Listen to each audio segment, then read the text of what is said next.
Welcome to a special edition of Next Level. It's going to focus on our strength and conditioning department.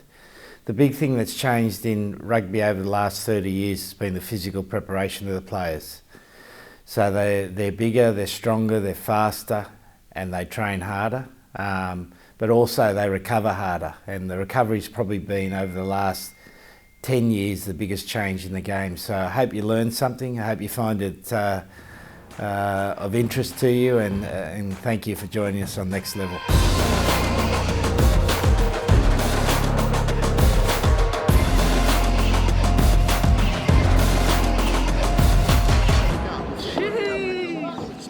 We usually bring them in and they just train on the Monday, but we actually brought them in on the Sunday. We had a bit of a hit out.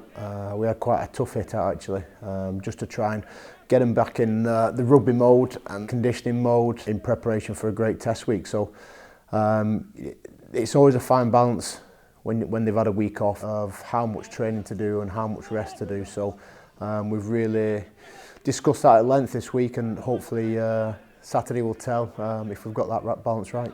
We have objective markers within the GPS, we have objective markers within the gym.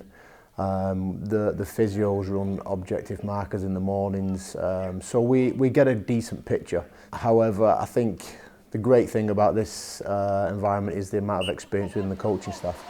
So there's a real feel amongst the coaches on how much the players need, and some of it's part of the team, of what the team needs, and then there's an individual aspect of that. Is, you know, some players will need a little bit more, some players will need maybe a little bit extra recovery. So there's a real balancing act there that takes place between the coaches, the S&C staff, the physios, and the players themselves to make sure that come Saturday that they're at the right level.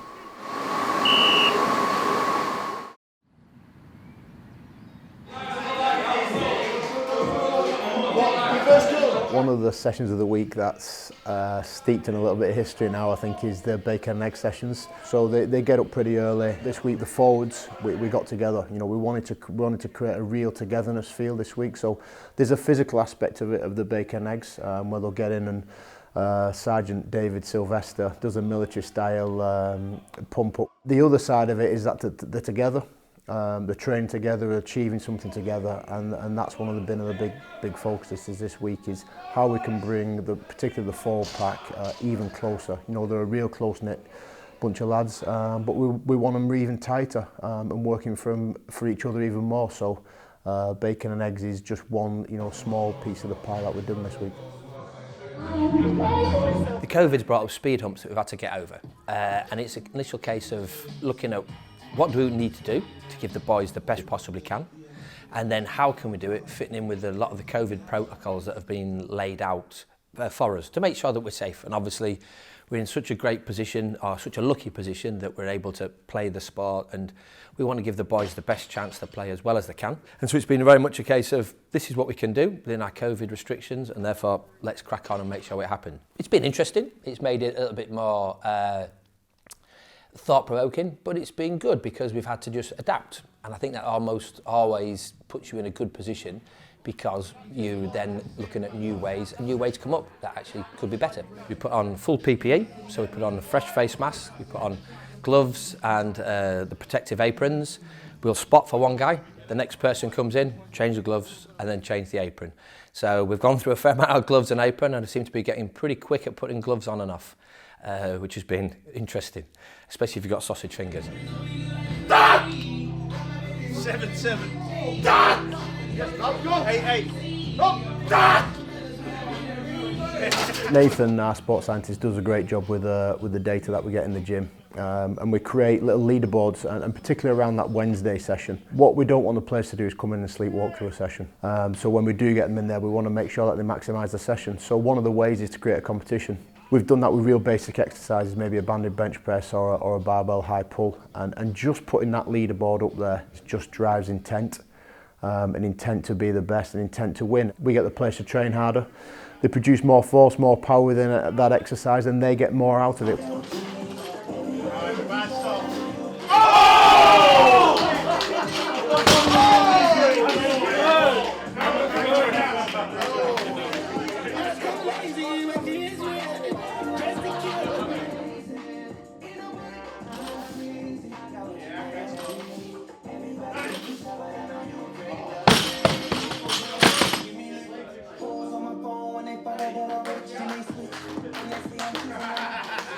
We're trying to build a profile for each player, and then from that you can help the S&C programming from that point of view, whether they need more strength, more speed, more plyometric.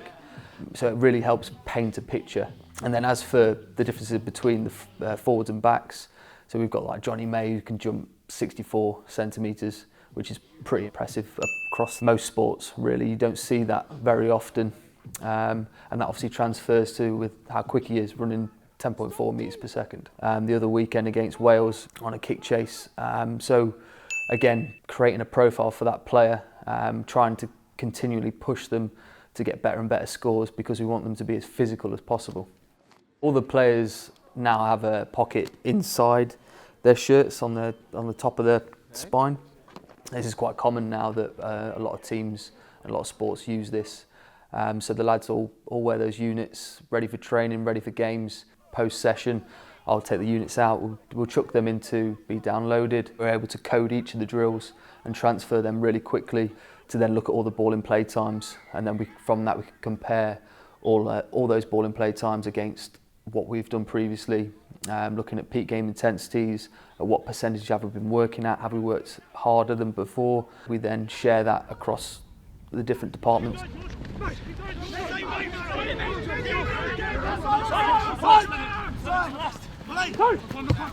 That's try time. Yes! Yes! Yes! We've got George Martin now in the programme who we're trying to get up to speed with, Curry, Wilson, which is really interesting because we've got world-class data to compare him against, which he can now hopefully challenge these boys and be as fast, accelerate as hard as them and cover the same amount of distance as them. So yeah, basically we're just trying to use the data to be able to inform as many people as possible to make the right decisions, really. So Johnny, for instance, with him being one of our fastest players, want to hit within 10% of his max speed, so 10.4. Try and do that on a weekly basis, especially before a test match. As Genji, we're looking at his accels, particularly accels per minute. So we really want him punching through that line, making those big impacts during the game. And then we probably want 1 accel per minute. That's above 3 metres per second. Yeah, working with Eddie, he's actually perhaps one of the best managers I've had to utilise the data as best as possible. So he's very keen on getting peak game intensities, working the players, especially on that game training session in the middle of the week. So the first thing to do is get the data across to the boss as quickly as possible and just to outline what we've achieved, depending on what we wanted from the week. And then that's also transferred throughout the other coaches as well. I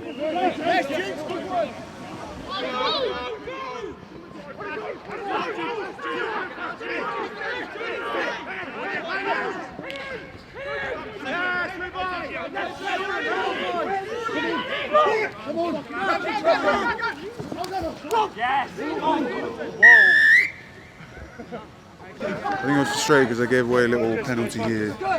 Then the more didn't go our way, and then Dobby tried to do a little sneaky one. So I didn't want to put my shoulder on his head because that's a red card. So I got him in the old bread basket and just lifted him up. That was it. Nothing, no malice in it. No, all love, mate. Golden point, tight end prop field goal. He's got his scrum boots on as From well. 22, here you go. Rock, paper, scissors to start. Right, here we go. Let's go, Daddy. Oh, golden point here. He's going to bottle it.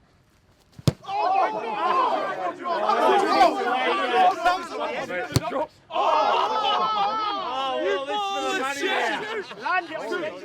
Wait a sec.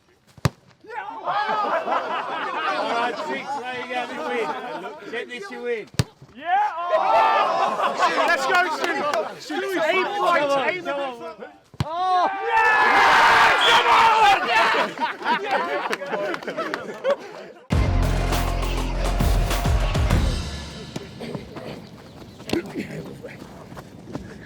I'm going to be right on top of you after you've beaten Paolo.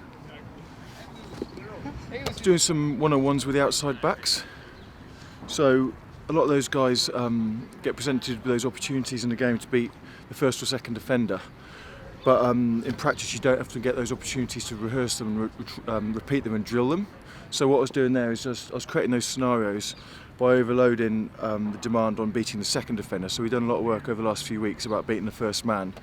But in that drill, the emphasis was on what to do once you've beaten the first man. So that might be the defender who's putting pressure from the inside or a defender who's closing. We try and fit in as much one-on-one coaching as we can, targeting weaknesses in a player's game, or most importantly, try and strengthen their strengths.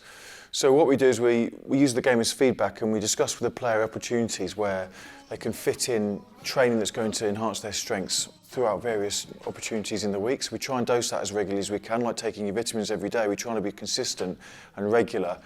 That might be S&C work, that might be extras on the field that target directly the area we want to improve, or it might be work off the field which underpins the areas that they want to improve on the field. So we try and filter that in as much as we possibly can. We do a lot of footwork and agility with Anthony. Anthony's got great feet, he's very agile, and we want to make that a super strength. Even with someone as agile as Anthony, there's still areas that he feels he can improve, that he's got a point of difference that no one else in the game can equal him on. And that's a big part of our pickup program, our individual program, is trying to strengthen those strengths so they're overwhelmingly better than the people that they, in competition with.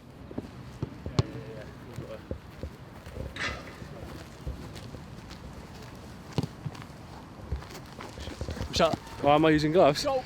Just highlights your technique a bit better. I'm trying to get my wrap better on the ball, be a bit less handsy. So obviously you can't use your fingers when you've got gloves on. So that's why.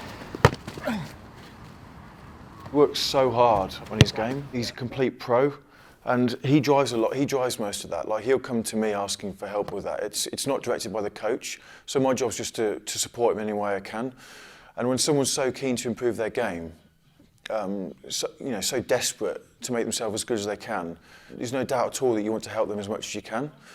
It's rewarding for me that he gets what he deserves, especially with his 50th cap at the weekend. Like, and he had a terrible injury in 2018, and not many people would have come back from that the way he's done. But he turned a significant injury into what's now an insignificant one. So he's a pro, and he works 24/7 to make himself as good as he can. I want you to think I'm coming in here. I know, I just think if you straighten me up, I'll do that. So not to go back too much here. Yeah, because then your distance to step is too far. Yeah, okay. Your first two steps were great, but you step from there to into me. Okay, cool. If you step from there to away from me.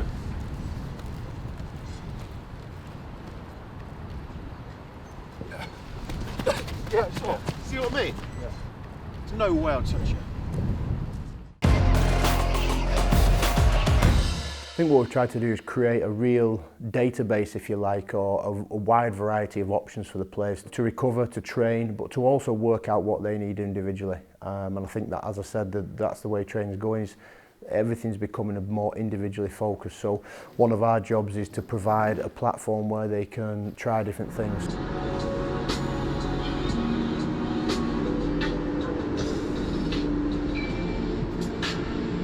So we want to make sure that we're at the cutting edge of what's happening as well. So we want to provide the players with highest performance facilities that we can do. If you look at teams now, there's not much in them. They're all training really hard. They've all got great S&C programs. They've all got really good coaches. They all want to take care of themselves. And often games come down to what's between their ears. So one of the things we do is we try to make sure that the players, firstly, have got enough time to clear out. Clear out mentally, have some time away. And that comes down to scheduling, making sure that the schedule's right. They've got enough training in there, but they've also got enough free time to go and spend with the mates or spend individually. So that's the first thing we do. Can we edit it so like one goes in?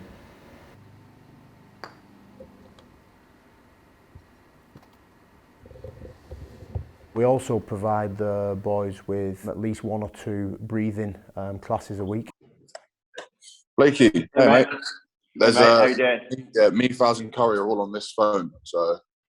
Cool. We have a great guy, Andy Blake, and he takes them through different breathing protocols depending on when that is. So, we did a late night one a few weeks ago where it was all about recovery and prepping them to sleep. So that's another aspect of where we can do that. Tolerate stress and focusing on recovery, how we can reset our mind and body. The breath is smooth, the breath is even. Inhale for 5 seconds. Long, slow exhale forwards. Hold your breath and stand up.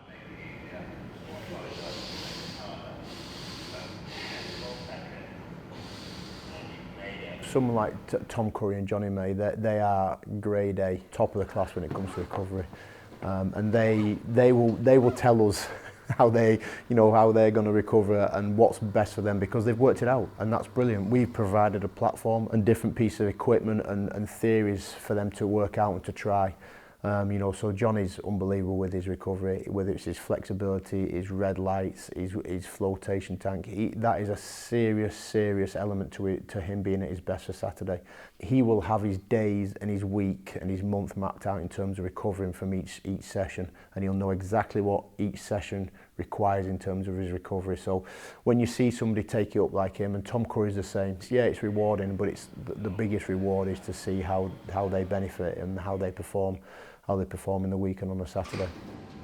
The nutrition, there's a huge performance side of it, isn't there? And we're very lucky. We have Graham Close, who's our nutrition consultant. He helps us a huge amount with the nutrition. So there's always the performance side of it, and getting lads in terms of the body competition, getting them correct, getting them right, giving them enough energy at the right times, taking some calories away at other times. So again, that's a balancing act. With the COVID regulations, the food side of it has become a massive social aspect as well. It's when we can get the boys down together and they can eat together. So lads have got their own individual plans, but with this campaign we've tried to create a team plan, and we use a traffic light system basically around carbohydrate loading, where we want them to go for it and where we want them to ease off.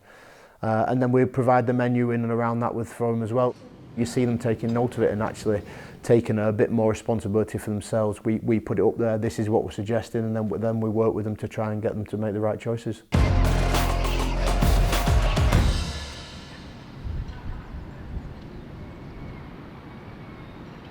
One of the other things that you've got to allow for on a game day is the lads who aren't playing. So we have a non-25 squad, which is quite early in the morning. We do a 7 AM start for them boys. And again, we will try and work with them to give them a session that's going to help them out. Good. Good. Well done. Good catch. Good catch. Good catch. Much better. Now you're getting it going. Fine. Sit! Bull! That's now hold it, hold it. Good, one more then, please. On game day, the main crux of the forwards and the main squad of the backs, they will split around sort of 4 hours before kick-off, and we'll go through an activation process of some relaxation breathing to start with, and then we'll go through some mobility that they need, then we'll go through some power exercises, so some med ball, explosive med ball, so some banded accelerations, and we'll just try and give them a little priming, wake the nervous system up to just get them ready for 3-4 hours down the track before game. You're prepared today like you want to play at your best. We're ready, hey? Let's go.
matter what happens, good, bad, anything, it'll be how we respond to it next that's going to keep us in this game, that's going to break these men.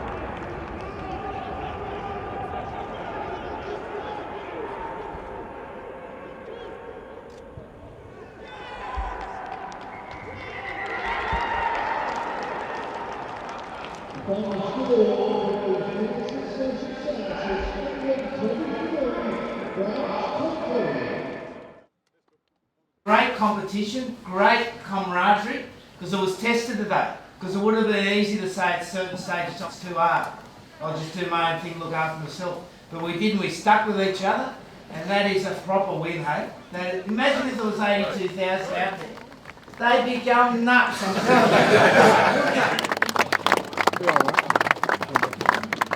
The way that you can further over the last few weeks and just believe in what we're doing, this is what you get, boys. I'm telling you. This team is special. I'm telling you, we'll keep seeing how far we can take it. Alright?